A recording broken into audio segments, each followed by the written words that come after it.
The brand new tech tree line for World of Tanks console has been announced, and it is the Yo Heavy Tanks. This is for World War II mode. Today's World of Tanks console update news is going to cover all of the information for tomorrow's update, which is Tuesday. There's some Tankfesty bits as well, because Tankfest is ongoing, as well as, let's cover exactly what these new tanks are. So if we hit up the actual video right here, we can take a little reaction as to what it is. So obviously it's a US tech tree line. You guys, if you've played World of Tanks on PC, that has been a thing. We have essentially, if we take a look over here, we have got ourselves from tier 6 all the way up to tier 10. So you start at tier 5, we'll unlock the new tech tree line. So we've got the Pavlak, we've got the M2Y, M3Y, M6Y, and the M5Y, with the M5Y being the tier 10.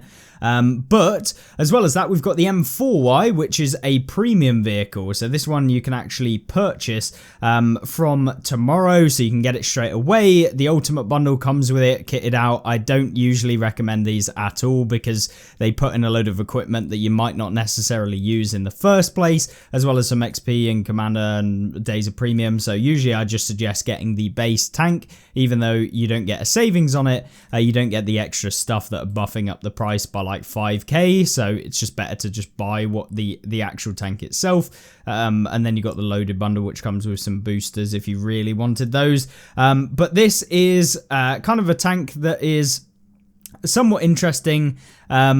Supposedly it's got a robust turret, however it's got a giant cupola, which is absolutely diabolical and will be penned by absolutely everyone, so don't kind of make much from that. I really think it's pretty bad in terms of its turret. It's also very flat, so high penetration premium rounds can go straight through the front of the M6 or M5Y or M4Y even. Oh my gosh.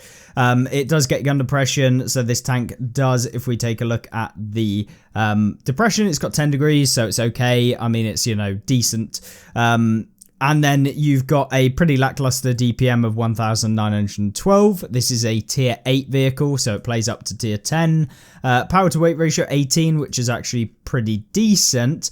But for the most part, as a heavy tank, you know, it doesn't really fit the bill. It's more like a hybrid between a medium and a heavy. 45 kilometers an hour is nice. But of course, it isn't as fast as some of the mediums, so it will feel somewhat sluggish, especially getting up to that top speed. Accuracy is 0.4, which isn't the best, but it is a heavy, so it's kind of that mid-range. Penetration-wise, is okay. 220 on the standard, 250 on the premium. You get AP and APCR. So that's okay. HE 440 damage. Not really going to be using that against much other than waffles, borsigs, that sort of thing, Stura meals. And yeah, realistically, the tank's DPM does kind of suffer. And from my experience of playing it on PC, it wasn't particularly that great of a vehicle. It was okay, but it wasn't anything special. We'll of course review the tank in game to see whether or not that is the actual case, because this is all preliminary stuff. We haven't played it. Maybe it feels better on console. I don't know. This additionally has the higher health and faster repair speed of your tracks, mean that you'll be harder to immobilize because you've got faster kind of repair speed of the tracks, because of the fact that is kind of the track mechanic. So in place of a reserve track mechanic, the M4Y features tracks with extra health and repairs 30% faster. So they didn't add in the mechanic of having double tracks, which is kind of disappointing, but it is faster at being able to repair them. So it kind of, you know, it's that a middle ground, I guess, because it would have taken a long time to develop the actual mechanic itself, or maybe it doesn't work so well on console. I don't know. But it doesn't have that specific mechanic, but it does go much, much faster at repairing those tracks.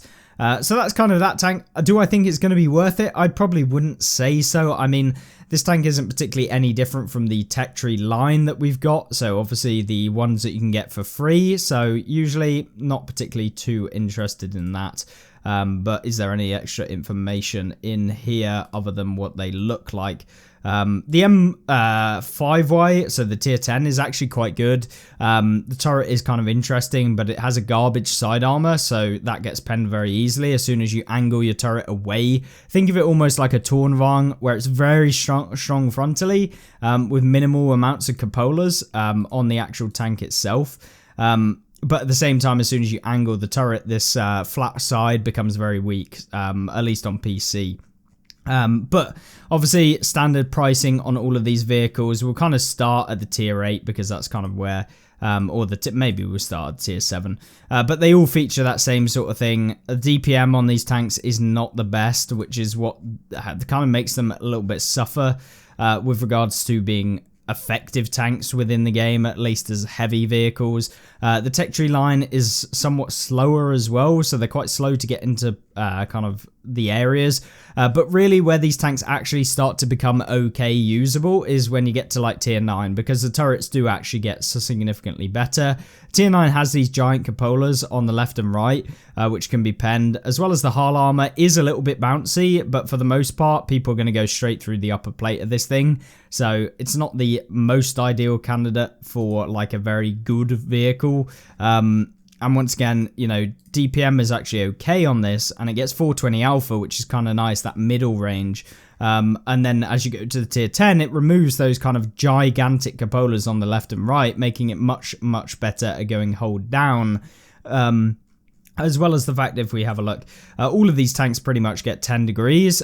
This one has 12 degrees, so you're looking at some of the better gun depressions as you go up through the tiers. So the 12 degrees does make a difference, but the most of them are like 10 degrees.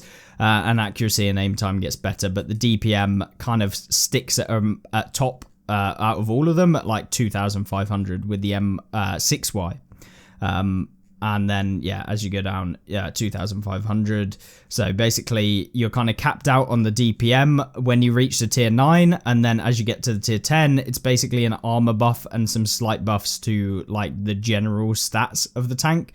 But in terms of how they are in the game, I really like them. I think they're a nice addition. They give you a different kind of thing. They look weird. And generally, I'm kind of happy that they've brought these ones in finally, so we'll get to be able to play them. The repair speed definitely helps, but it's not going to be a massive thing for the game. It definitely helps with the like artillery if they track you in like a non-decent position, so that definitely helps. But yeah, you are going to be suffering in the DPM department, especially getting up to tier 9 and 10. At that sort of range, you can make them work. But yeah, they're not the best in any regards. But with the accuracy and rapid loading and stuff that you can put on your crew skills, as well as equipment, you should be doing kind of fine with DPM. But yeah, really nice vehicles. I think that they are a great addition to the game. But then we also have the time to play the Tankfest game board. So, of course, this is the week Tankfest 2025 is happening from June 27th to the 29th. Live and in person at the Tank Museum in Bovington. We'll be hosting a massive live stream this Friday, so be sure to join on Twitch and YouTube. So I'd highly recommend checking those ones out if you want to follow along. They usually live stream in the museum itself, so it's just a giant museum. I did go last year and the year before that. So to get started, look for the game board under the challenges tab, so you'll be able to see that in the actual game. So there is kind of a joint thing with World of Tanks and Tankfest. And on the right hand side, you'll see a goal that you can compete to earn one of the board's stamp designs. So this is the King Tiger. It looks like you're going to be able to earn it. So if you want to try a different goal instead of the one currently in front of you, you can re-roll it and get a new goal. So you get one free re-roll each day that will give you randomly give you a new goal. So it could get better, it could get worse. After that, you get additional re-rolls each day for 125 gold each. I don't know why they have to monetize this. Surely just put it for silver.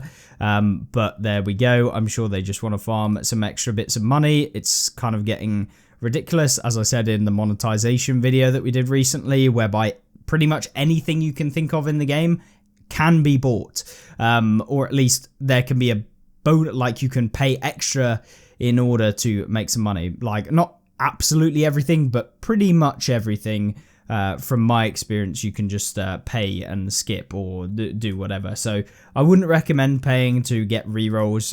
Just try and focus on just getting it done.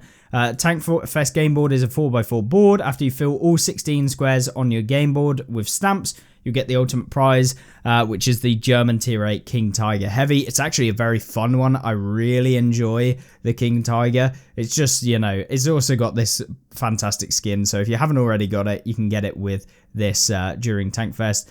But essentially, these are the stamp goals. So it's essentially placing the top 3 detectors on your team. So spotters, destroying enemies, your typical things, play it games in a platoon, and they give you board stamps, so you just go through those and get your board stamps and tick them off.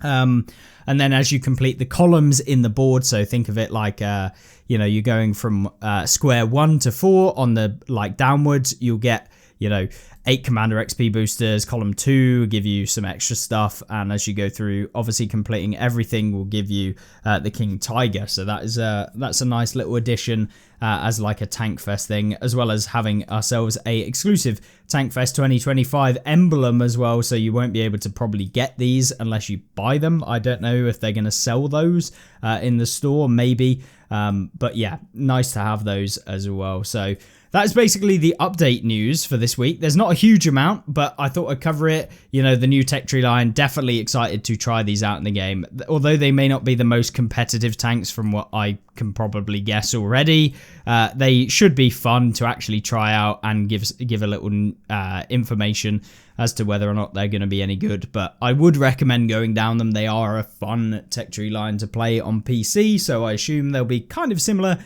on console, albeit they don't have the specific mechanic, which is a bit of a downside. But yeah, hopefully you enjoyed this video. If you did, make sure to like it, and of course subscribe down below if you want to see some more World of Tanks console content, and I will see you in the next one. Have a great rest of the day. Goodbye.